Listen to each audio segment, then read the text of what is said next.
My sister didn't wait for the candles or the blessing. She stood up at Dad's birthday dinner, lifted her glass and said she was the only one with bank access, loud enough to turn every head sharp enough to slice the room in half. No whisper, no hesitation, and everyone smiled like her brag was something to be proud of. Dad didn't. His hand shook barely, but I saw it. I didn't argue, I didn't correct her. I just held the weight of the bank's earlier call, and realized our family was seconds from breaking open. Tell me, what would you have done? May, my name is Rose, and the strange thing about growing up in my family is how easily you can disappear, even while sitting at the same dinner table. Everyone talks, everyone laughs, but somehow your voice slips between the cracks before anyone hears it. That's how it's always been between me and Emily. She fills the room and I steady it. She performs and I make sure the pieces behind her don't fall apart. People assume I'm quiet because I'm shy. The truth is quieter than that.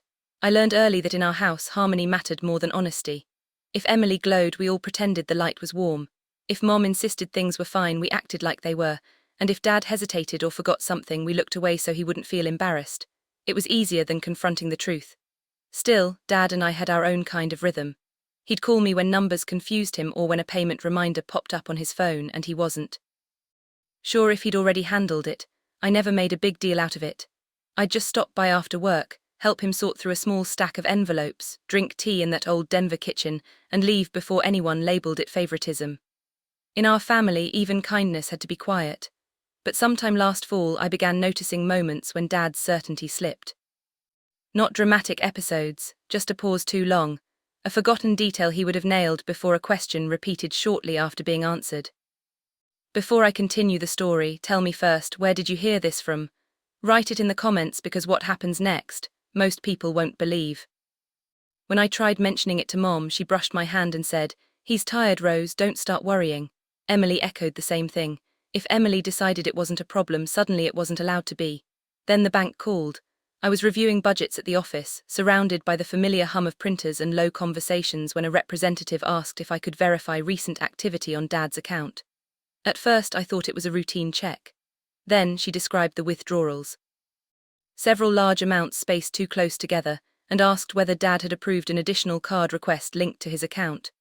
When she told me the request came from someone in the family, I didn't need her to finish the sentence. I asked for time to look into it. She agreed. The call ended, but the weight of it didn't. I planned to speak to Dad privately before his birthday. I rehearsed how I'd bring it up gently without making him feel cornered. I even wrote the questions down, folded them into my planner, like a small promise to myself. But life rarely gives you the perfect moment you hope for.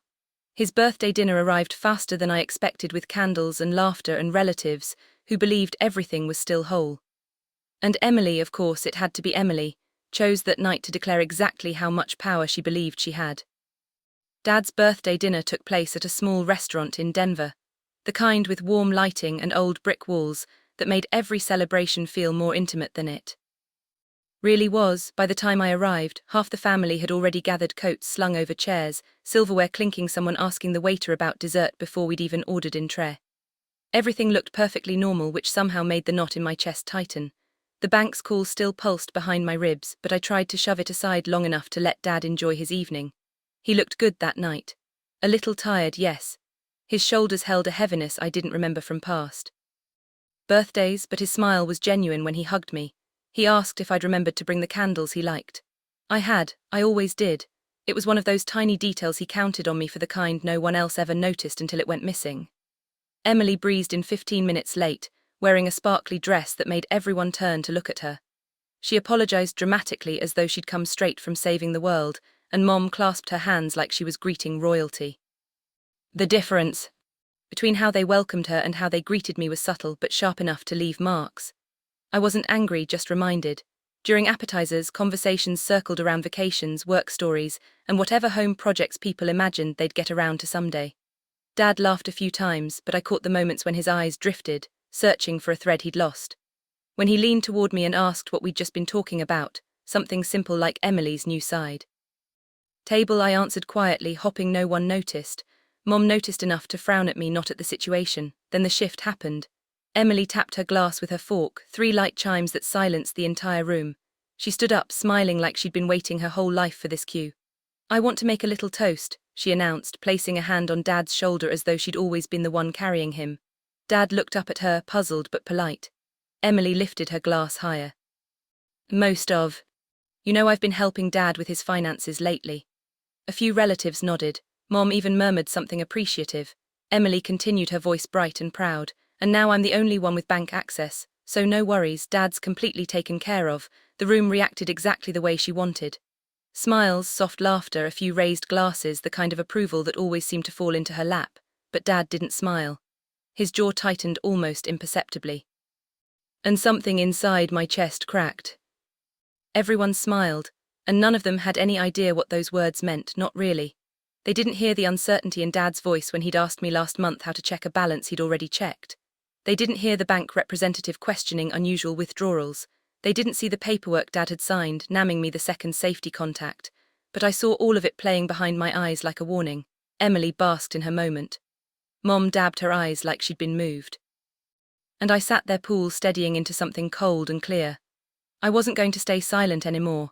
The applause after Emily's toast faded quickly, swallowed by the restaurant's soft music and the clatter of plates being cleared.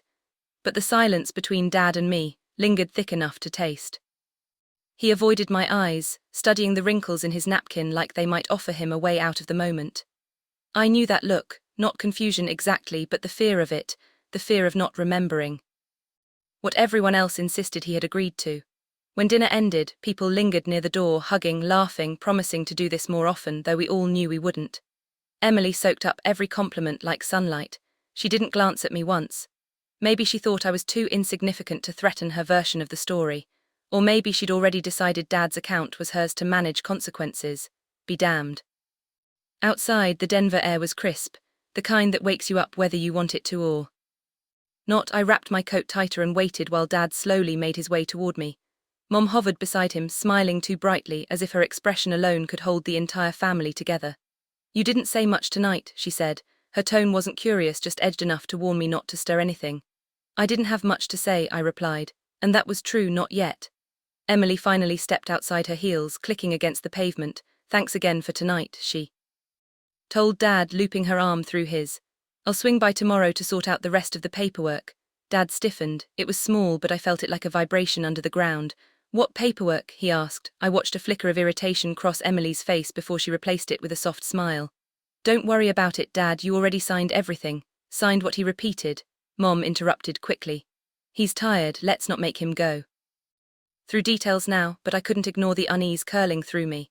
Dad's uncertainty wasn't a one-off moment anymore, it was becoming a pattern, and Emily was counting on it. She needed him confused, needed him quiet, needed everyone else believing she was simply helping. I walked them to their car, promising I'd stop by the next day. Mom looked relieved, like she expected me to smooth over whatever tension remained. Emily didn't look relieved, she looked annoyed. She didn't like when I was involved, especially in things she wanted to control. When I got home, I turned on the smallest lamp in my living room, the one that cast a warm circle over the coffee table. I pulled out the folder Dad kept in his drawer, policies, statements, payment logs, and spread them across the table. It didn't take long to find the inconsistencies. Withdrawals too close together. Notes in Dad's handwriting that didn't sound like him. A request form with Emily's signature where his should have been. My hands didn't shake, I wasn't overwhelmed. I was strangely calm, like my mind had already decided something before I consciously realized it. This wasn't a misunderstanding. It was a pattern, and patterns break only when someone refuses to look away. I leaned back, staring at the papers lit by the soft lamp, and felt something inside me settle. The truth needed a place to land, and it wasn't going to wait another day. The next day felt strangely quiet, like the hours were holding their breath. I drove to Dad's house just before noon, half expecting Emily's car to already be in the driveway. It wasn't. The absence should have comforted me, but instead it made my pulse tap faster. Emily loved getting ahead of me. If she hadn't shown up yet, it meant she was planning something bigger than a head start. Dad answered the door slowly, leaning heavier on the frame than usual. His eyes lit up when he saw me, but there was tiredness there too, like he'd wrestled with thoughts he couldn't untangle. Inside, the morning light fell across the kitchen table where a half-finished cup of tea cooled beside his glasses.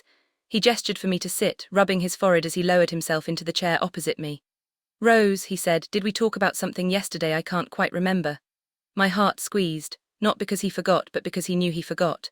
That awareness was a wound in itself. I kept my voice soft. We didn't really get the Chance to talk, Dad, but we need to now. Before I could continue, a car door slammed outside. Emily's heels clicked up the walkway. Mom followed her, carrying a folder thick enough to make my jaw tighten. They walked in without waiting to be invited, the way people do when they're convinced they belong more than you do. Emily's smile was too bright, perfect timing. I brought the rest of the documents Dad needs to finalize. Finalize what? Dad asked, eyebrows pulling together. She ignored the question. Mom didn't even look in my direction. I rose slowly. We're not signing anything today. Emily turned toward me, her expression flattening. This doesn't concern you, Rose, it concerns Dad, I said calmly. And the bank. The room snapped to attention. Emily froze mid-step. Mom stopped rustling the papers. Dad looked from one face to another, unsettled by the sudden shift. What are you talking about? Emily demanded. I reached into my bag and placed the printed statements on the table. Withdrawal notes, the attempted request for a secondary card. Dad stared at them as if they were written in another language. I got a call, I said, keeping my voice steady. They flagged these payments. They thought something might be wrong. Mom bristled. You should have come to us first. I was going to, I answered. But last night changed things. Emily scoffed. Oh, please, because of a toast. You're so dramatic. You said you had full bank access, I replied. In front of everyone. Because I do, she shot back. Dad's gaze whipped to her. Since when? Emily faltered, just slightly but enough to reveal the crack. Dad, we talked about this. You said I could help. You signed the forms. He shook his head slowly. I don't remember that. Mom stepped in quickly, too quickly. Honey, you were tired that day. Let's not make this bigger than it is. But I wasn't looking at her. I was looking at Emily, and she was losing her grip. I'm the one the bank called, I said, because Dad listed me as his safety contact. They needed to confirm whether someone in the family was withdrawing large amounts on his behalf. Emily's voice rose sharp as broken glass.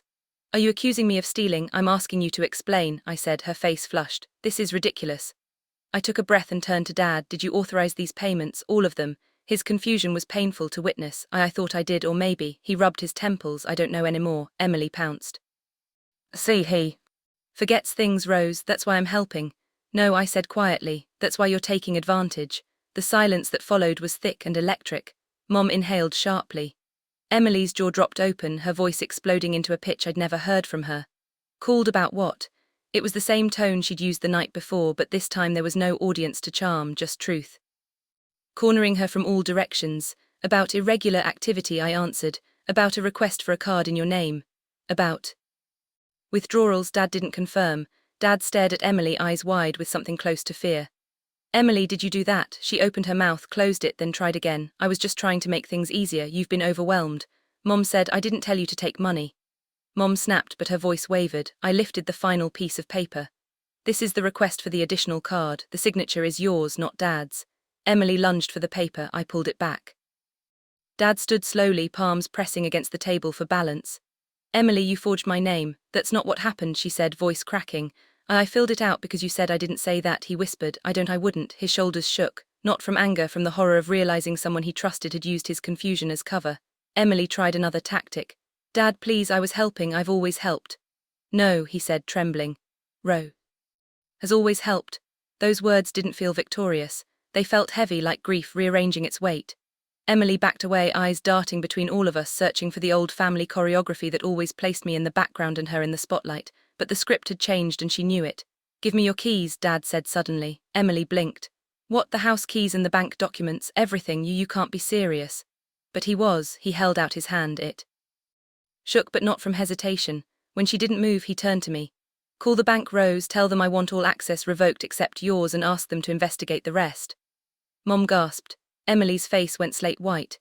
You're choosing her over me, she choked out. I'm choosing the truth, Dad said, and the truth is I don't trust you right now.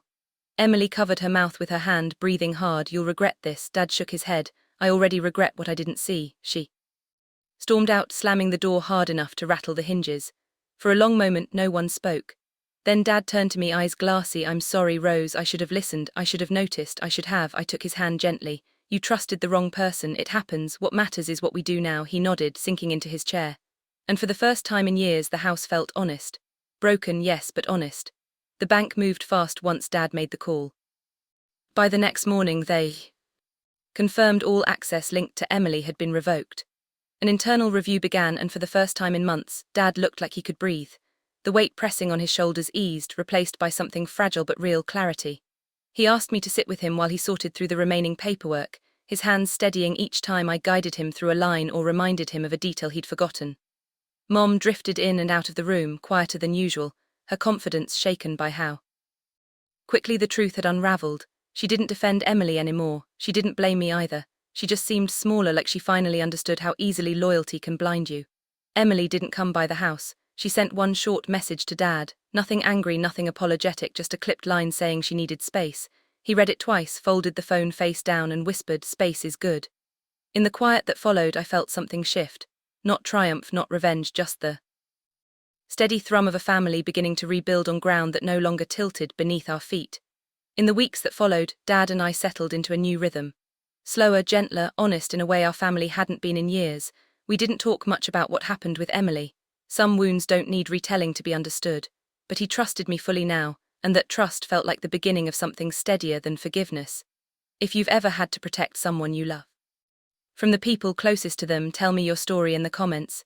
If you enjoyed the story, hit like, drop a comment and subscribe for the next chapter.